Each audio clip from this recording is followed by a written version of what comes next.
Just like any other part of the body, the mind can also suffer from illness. Whether it's depression, anxiety, or a mood disorder, it's estimated that 1 in 4 adults each year will suffer from a mental illness. The best way to remove the stigma around mental illness is to talk about it and have open and honest discussions. If you or a loved one are suffering, please do not suffer in silence. There are professionals out there who can help. With that being said, this week's episode is about a darker side of mental health treatment. These are 5 people who were wrongfully sent to a psychiatric facility.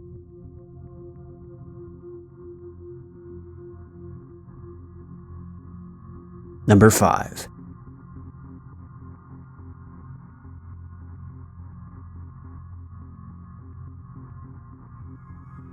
Adrian Schoolcraft was born and raised in Killeen, Texas in 1976. He lived a relatively normal life and always looked up to his dad, who was a police officer. When he was 17 years old, he followed in his father's footsteps and joined the United States Navy. Adrian was the pride of the family. His parents were beaming with pride every time they talked about how their son was serving in the Navy and how he'd received the National Defense Service Medal and the Good Conduct Medal. In 2002, Adrian moved to New York State to be closer to his mother, who was suffering from cancer. He also moved there because he wanted to join the NYPD. Rocked by what had happened during 9/11, Adrian's patriotic streak grabbed a hold of him.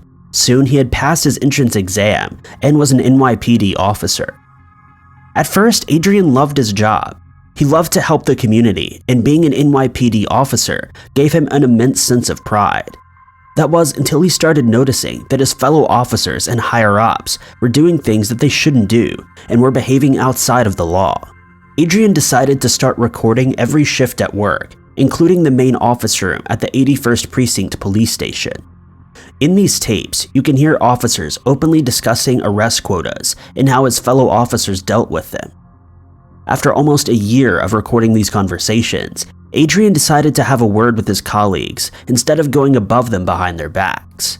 He was quickly shunned and reports being harassed pretty much every day he was on shift. Instead of taking his concerns seriously, the precinct made him undergo a psychological evaluation. The psychologist forced him to surrender his weapons and reassigned him to another department over concerns for his mental health.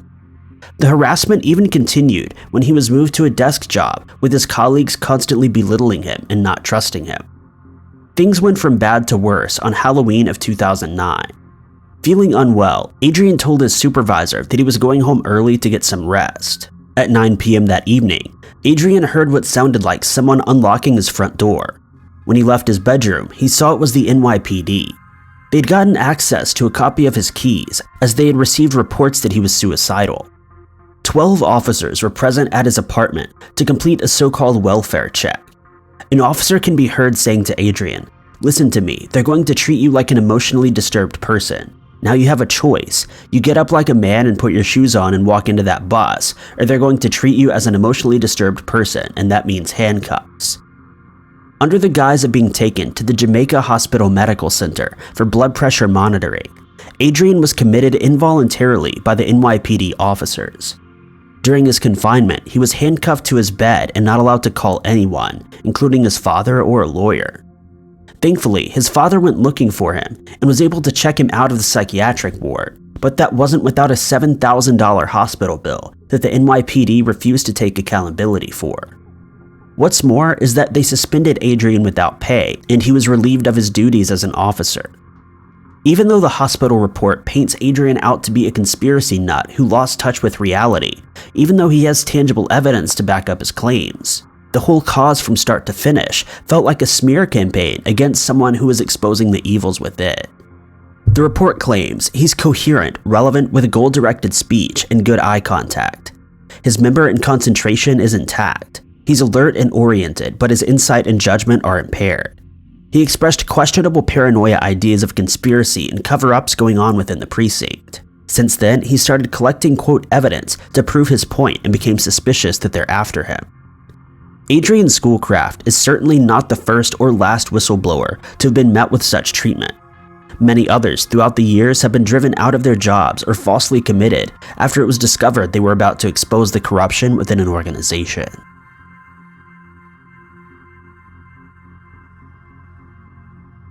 Number 4.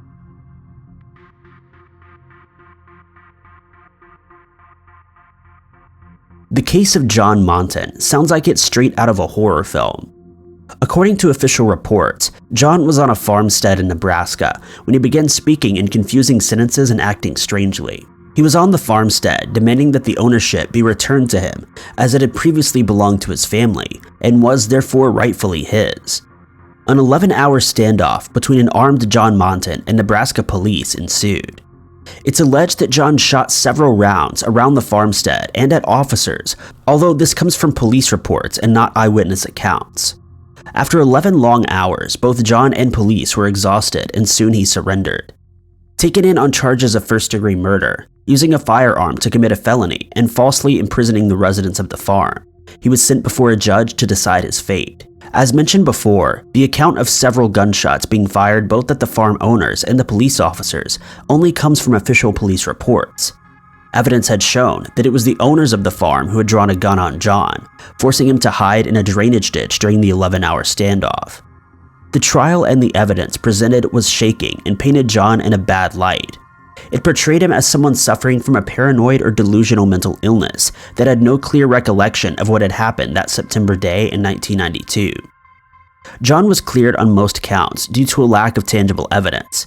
He was found not guilty by reason of insanity for the false imprisonment and weapon charges, both of which he claimed had not even happened. As he was found not guilty by reason of insanity, he was sent to the Lincoln, Nebraska Regional Center for Psychiatric Treatment. During his 20-year confinement, he was treated poorly. Staff sided with police officers and not the evidence presented at trial. In turn, he was classified as suffering from persistent delusions, and any time he would deny the crimes, he would be held, with staff brushing this off as yet another delusion and extending his stay. It may have taken almost 20 years, but in 2012, John's lawyer reached out to a psychiatrist at the facility where he was being held. This psychiatrist evaluated the court transcripts and realized that John had been held falsely for the last 20 years. This psychiatrist concluded that at the time of the incident in '92, John was suffering from psychosis brought on by painkillers he'd been prescribed. He was not suffering from a delusional disorder and was not mentally ill or dangerous as he had been deemed. The sweet taste of freedom finally came in 2013, when John was officially released from the Lincoln, Nebraska Regional Center. After 20 years of mistreatment, he was finally free. The horror is not over for John. He may have his life back, but he still has to live with the trauma of being falsely confined for 20 years in a mental facility where he was not suffering from a mental illness at all.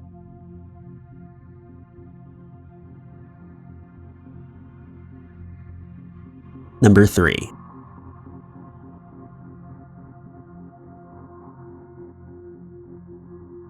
There are many powerful figures in civil rights history whose names should never be forgotten, and Clennon Washington King Jr. was one of them. Clennon ended up involuntarily committed to an asylum for being a black man trying to enroll at the University of Mississippi in 1958.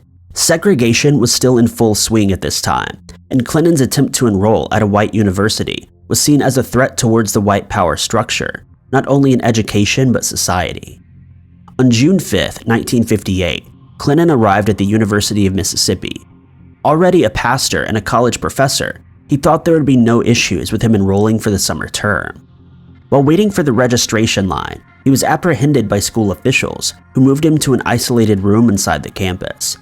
He was told by the registrar that his application would take some time to process, but it was more than likely it wouldn't even be looked at until the last day of the application, thus lowering his chances of getting a space on the course he wanted. Frustrated with being messed around with, he left and joined back in line for registration, hoping to speak to someone else. That was when the Mississippi State Police marched up to him and threw him in a police car. He was escorted to prison without so much as a reason why he was being detained. Police ordered 2 physicians, not psychologists, to examine him, and they determined that he was insane and dangerous. For 2 weeks, Clennon was involuntarily committed to a state mental facility. Had it not been for his brother, a civil rights lawyer, it's likely he could have spent much longer. What's even worse was that a judge ruled in favor of the school and the state police who had arrested him, saying, quote, that only insanity could make a black man think he could apply to the university. Clinton and his brothers were fierce civil rights advocates, and just 2 years later, Clinton became the first African-American man to run for presidency.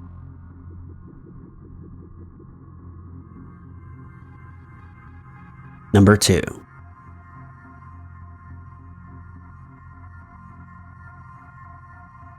In 2017, 66-year-old Alfred Sipp fainted and was taken to A&E. As Sipp was a diabetic, his fainting was caused by low blood sugar, and he required monitoring to ensure that he didn't slip into a diabetic coma. What should have been a simple overnight stay for Alfred soon turned from bad to worse.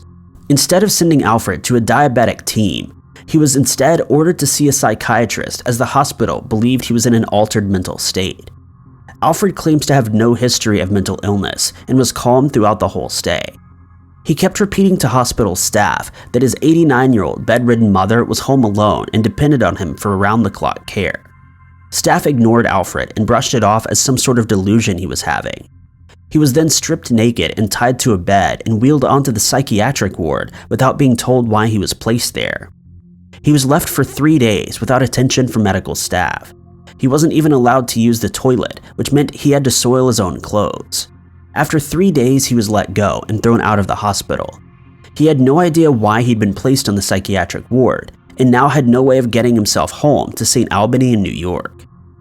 He thankfully got to his mother just in time. At 89 years old and having just suffered from a stroke, she was extremely frail and had fallen out of bed. For the last 3 days that he'd been in the hospital, she'd been forced to lay there without food or water. In 2018, the New York Post ran an article about Alfred's story, while he was fighting to win an $18 million lawsuit against the Queen's Hospital Center. They asked him if he would ever go back there, and he replied, not even for a cold.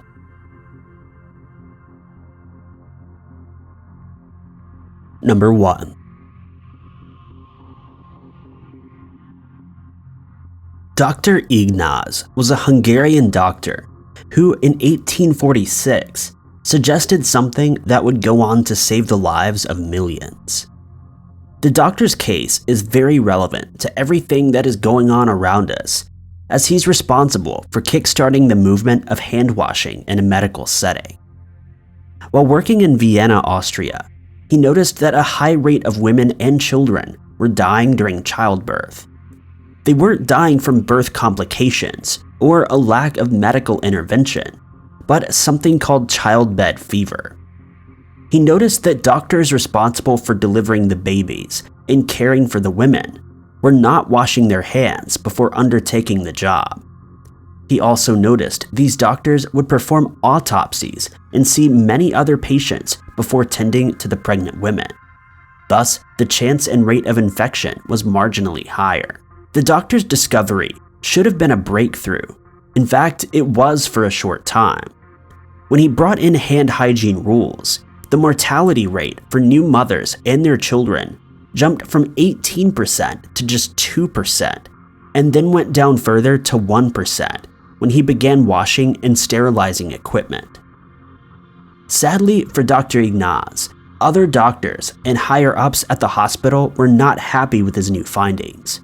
They felt that it shifted the blame onto them, and that it made the doctors responsible for so many women and newborns dying. He tried tirelessly to convince his colleagues that the solution was simple, but each time he was chased out of whatever hospital he was working at. At the age of 47 in 1865, he was committed to an asylum as people believed he had gone mad. His incessant demands to implement hand hygiene had convinced his colleagues that he was having a break in reality and needed to be committed to receive treatment. The doctor, responsible for saving the lives of millions, was shunned by the medical community and left to rot in an asylum. Ironically, the doctor died from sepsis, something he'd spent his entire career trying to combat. Let us know if you enjoyed today's video. Also, let us know if you want to see a part 2. If there's any other topics you'd like to see us discuss, be sure to mention those in the comments below. But thank you guys so much for watching. If you liked this video, be sure to hit that like button. If you loved it, maybe consider subscribing. But I've been Ty Knotts, and I'll catch you guys in the next video.